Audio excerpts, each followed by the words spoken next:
খারাপটা কোথায় লাগে জানিস অরিত্রী? সেদিন 10,000 টাকা তোর মুখ চেয়ে নির্দ্বিধায় দিয়ে দিয়েছি, শুধুমাত্র তুই চেয়েছিলিস বলে।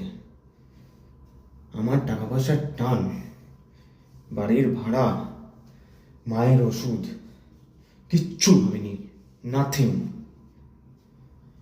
এমনকি তোকে জিজ্ঞেসও করিনি তোর কোথায় লাগবে, কিসে লাগবে।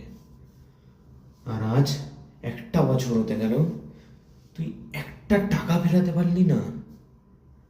এদিকে তুই বন্ধুর সাথে ঘুরতে পারছিস, তুই বড় বড় জায়গায় ফুর্তি করতে পারছিস, তুই বড় বড় হোটেলে গিয়ে ভালো মন্দ খাবার খেতে পারছিস, পোস্ট করছিস ফেসবুকে। আর আজ যখন আমার সেই টাকাটা দরকার হলো, আমি যখন আজকে চাইলাম, তুই তাই নিয়ে আবার রুয়াব দেখাচ্ছিস। হ্যাঁ, অসাধারণ ভাই। এই না হলে বন্ধু।